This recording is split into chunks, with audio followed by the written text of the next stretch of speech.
Hello there. Welcome back to Twilight Princess. Sorry we missed a week.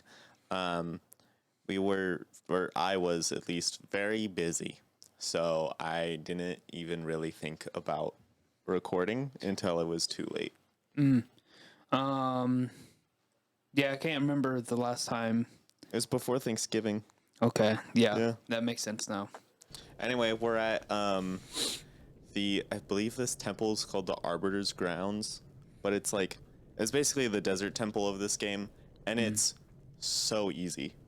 So we're gonna just blitz straight through it, hopefully. Hopefully I don't get stuck or like forget what I'm supposed to do. Is this the one where you have a top? Yeah, this is the temple where you get the best item in the game, the spinner. But yeah, it's the first temple where you not only get to but have to switch between human and wolf form. Ooh, interesting. So There's been a few Zelda games that had a similar interaction, like with Ocarina of Time, where you'd have to like complete certain things as an adult before you can do them as do other things as the child, yeah, or vice versa. So there's also a mechanic in what is that? The sequel to that game. What is it called? Majora's Mask, Yeah, Majora's Mask. which I have not fully played. Okay. I like the concept of that game, but it's just I feel like I'm being rushed, and when I'm playing a video game, I don't want to be rushed. Yeah, I almost always felt like I didn't know what to do, and I needed to know what to do fast, or I was gonna just lose the game and have to restart, which is kind of true.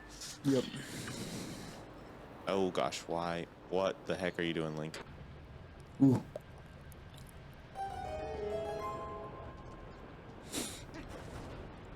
All right. Oh yeah, there's a chest somewhere. I forget where it is. Is it up here somewhere? I don't know. Okay, you're probably gonna find it. It's probably just in this chest, and I'm just dumb. Possibly. Yep. Wow, puzzles. This is the actual puzzle in this room. So you have to so these things will like slow you down, and then you can't like walk through the sand because you'll just die. So yeah, game mechanics. I think that's used once. Right there. Well, like right there, and then like one other place, and that's it. Scoop. Yes, scoop. Yes, just dip a lit lantern into a vat of oil. That won't go wrong at all.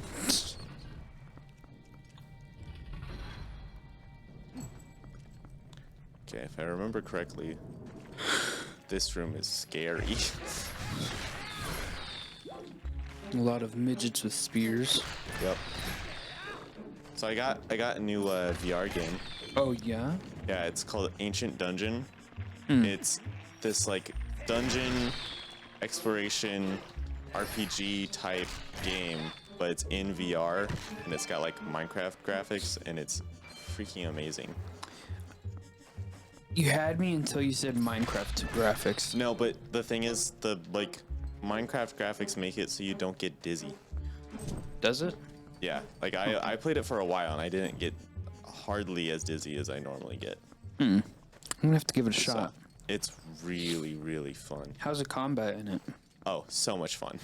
There's this, you get a sword, at least like the basic weapons, or you get a sword and this throwing knife. And the throwing knife is quite possibly one of the most fun like mechanics in a VR game I've ever experienced, because it's so much fun to just like, oh yeah, and the throwing knife like returns to you like Thor's hammer. Oh. And so you can just like throw it over and over again. It's so much fun.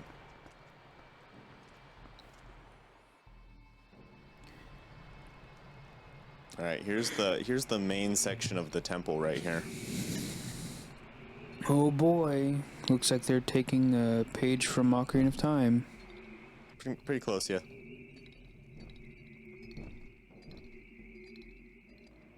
I think this game is why Breath of the Wild was such a big departure from the rest of the Zelda series, because this game has so many similarities to Ocarina of Time and just other like just Zelda tropes. So they just kind of like say, oh well, yeah, this is just the generic Zelda thing to do. I love this guy because before he like in his like introduction animation or whatever, he just like kind of screeches but there's no sound, and then he just starts mouthing words like, I really want Taco Bell, and then just kind of hits you. I had Taco Bell this morning because there's nothing to eat in the house. Oh, yeah. I'm planning on getting some Italian food from the pizza place I used to work at today. Nice. I want a pasta. I haven't had a pasta from there in forever. Yeah. Yeah. I also want some wings. Gosh darn, their wings are good. Wings sound good. What? I want to forget the smell of my girlfriend. Facts. Anyway, Whooped. kidding. I'm kidding. So yeah, we just gotta like follow the scent here, and like there's like a few puzzles every once in a while. That's basically the game, or this whole temple. Classic Zelda. Here's like 4 puzzles. Do it repetitively, and then you win. Yeah, this one's not even that repetitive. It's just like, I guess it's hard if you don't know, like a lot of the puzzles are like hidden. So like the length from this temple is supposed to come from not knowing what you're supposed to do, but I've played this game too many times. I know you're just supposed to push this. There you go. Oh, these things suck. These are the redeads of the game. Looks challenging.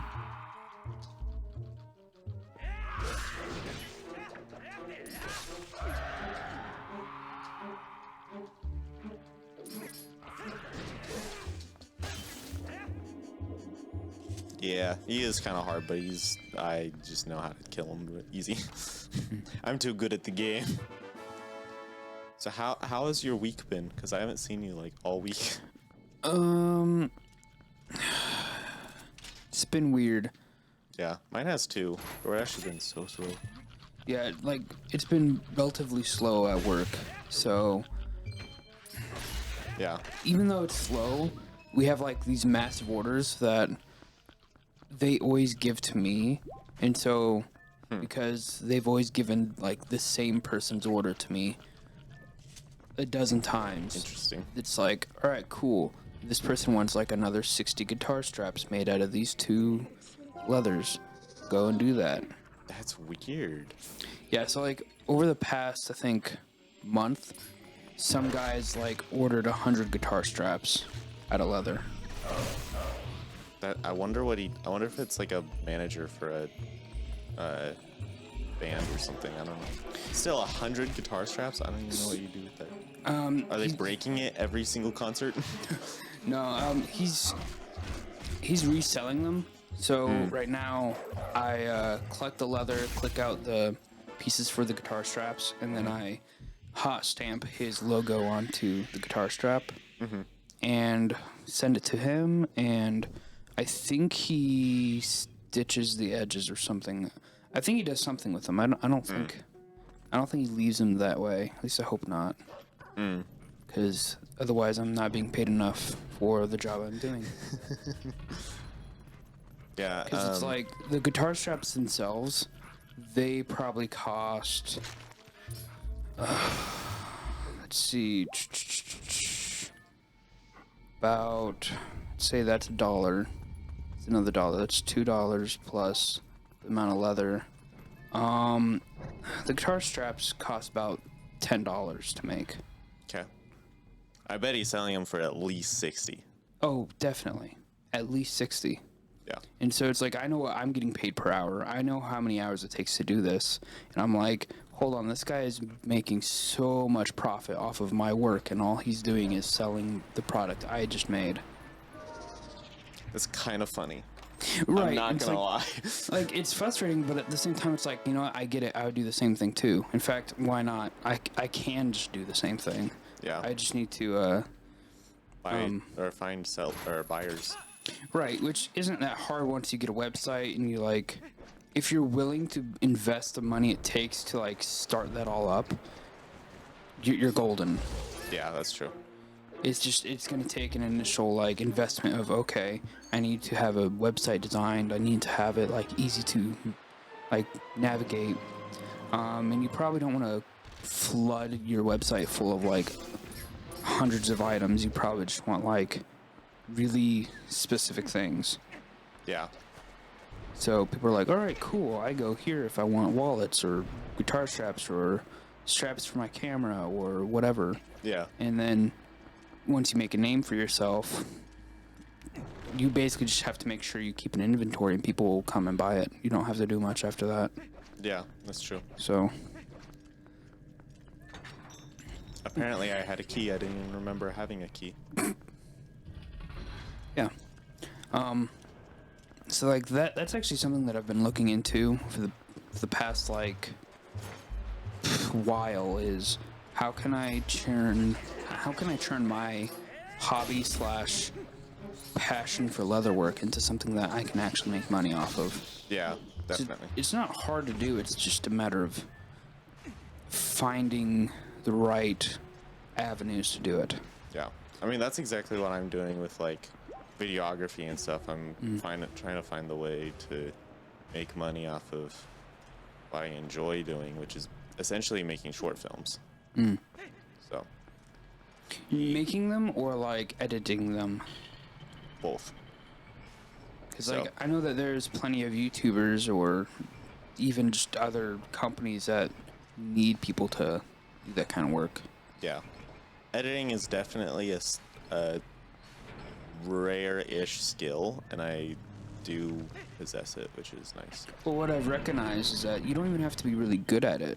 People will hire you anyways. Yeah. As long as you know what you're doing pretty well, like you know how to make a clean cut and not make it all funky, like you're gonna be fine. Right. And then it's just like learning how to do cool cuts or whatever. Like it's basically the simple stuff of editing is so easy, but it can get so advanced as well. Right. That's kind of how leatherwork is as well. Things can be very simple and easy to do, but then as soon as you add in like certain details, it becomes really challenging. Yeah. Especially if you don't have the tools to do it. Yeah. That makes sense. Like you had me wet mold something last week or whatever. Yeah, a week or two ago. It was like really easy. Oh yeah. And like I feel like that's at least 80% of leatherwork is just the knowledge of knowing how to do something. Because most of it's easy. It's just it's just doing it. Yeah, that's true.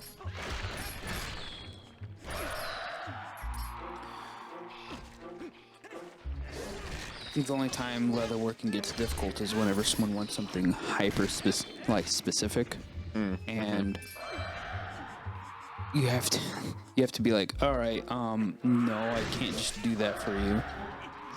All right, so like, how does that even look? Oh yeah, Do you have some drawings? it's so aggravating when someone's like, I want this thing, and like they tell you the kind of thing they want, and you're like, all right, you're gonna have to give me details, like what leather, like what thread do you want me to use? Do you want me to use lace instead? And then they're like, oh, just do what you think is good. And I'm like, I can make something great, and you might just hate it anyways. Yeah, that's true. That's how I am with editing. Like I've done editing for other people, and I've been like, wow, this looks great, and then I'll like send it to the customer, and they're like, nope, not it. And I'm like, wait, what? This looks great. I don't know what you're talking about. And they're like, not professional enough. And I'm like, okay, fine. I'll get rid of all the cool edits I did. I had one time, which they totally had a point. It was like a video for investors, and it had like cuts that made the video feel more raw and more natural. And that's just not what they were going for. They were going for something a lot more professional and clean. And so, yeah, I get where they're coming from, but it's just like, I did all these cool edits that make it look really like casual and stuff, and you're just like, no. Well, that's the weird thing about, like, depending on what field you're advertising in, Yeah. things change very quickly. Because now, just because of how investing is now, with like, you just go on your phone and drop money into Cash App and start investing right then. Yeah. So investing has become a very casual thing. Whereas in the past, the only people that really got into investing were people that could like be in New York. Yeah, be in New York, actually purchase whole stocks. Yeah, because, like, to my understanding, you had to, like, physically be there or have somebody there for you to buy the stocks. Because there's, like, all, like, literally in a area. Like, Yeah. Or you could do, like, private deals. right. But other than that, you had to be on Wall Street. At least that's how I understand it. I could be wrong, but No, that's definitely how it worked back in the day. dang. Yet again, that was, like, what, 20 years ago? I don't know when it changed. I'm not sure either, but I do know that was a thing. Oop. What's this? A box.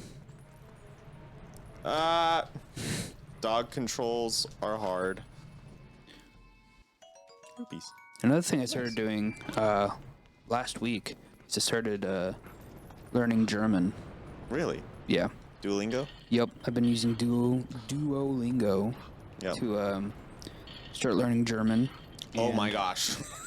This The camera camera's messing up. it switches, and so I'm literally just holding back, and it's really messing me up.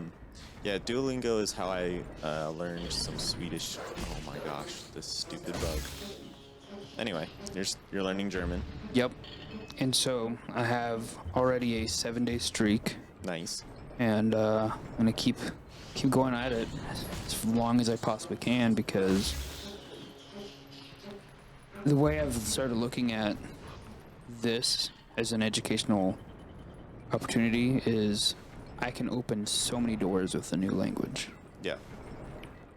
For one, it'd be nice to like actually visit Germany, Yeah. because there's just a lot of cool things there. One of my favorite knife companies is based out of there. There's Oktoberfest. It's not in Yes. October, but actually in September. Yeah. Not many people know that. So yeah. I Just a forgot lot that of- was a useless chest with a useless item.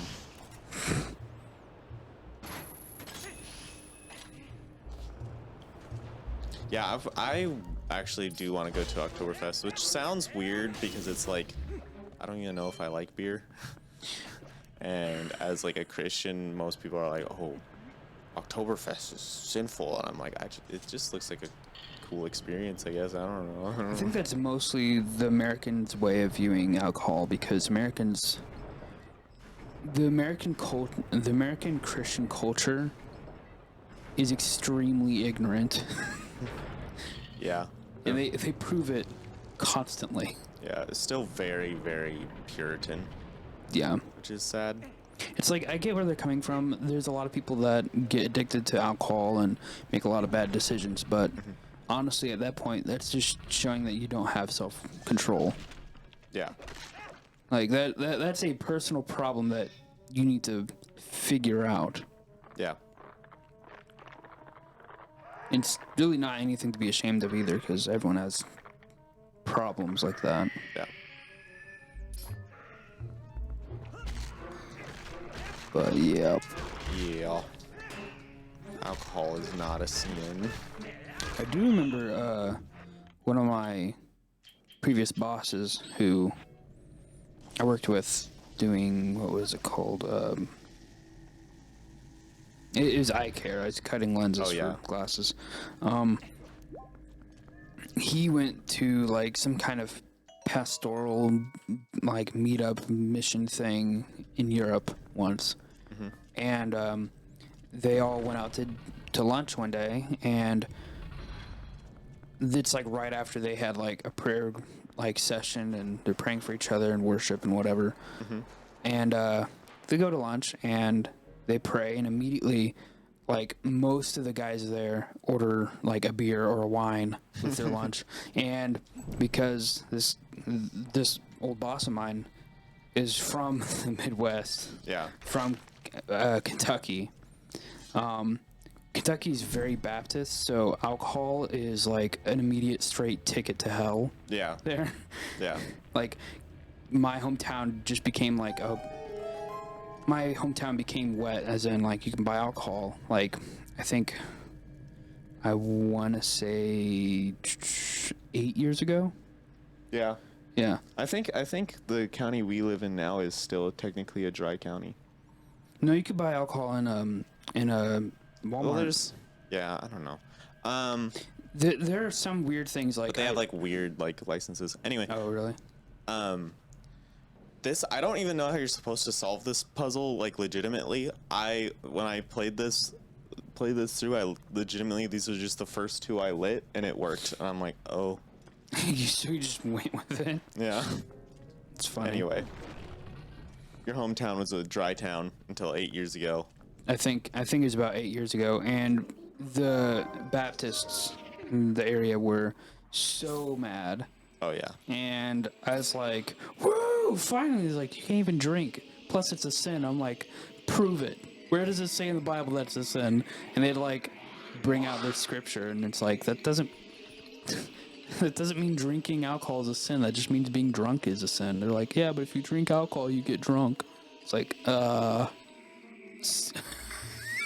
sure, because that's how that works.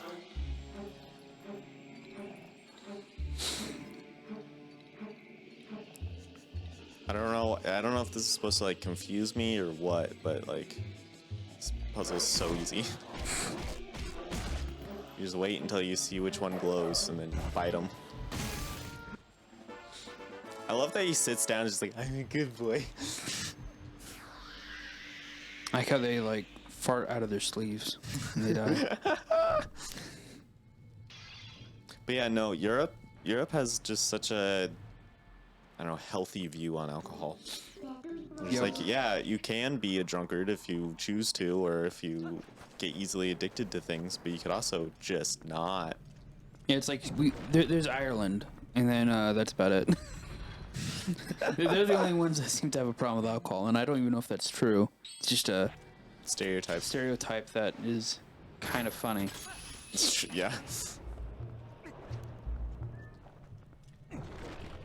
All right.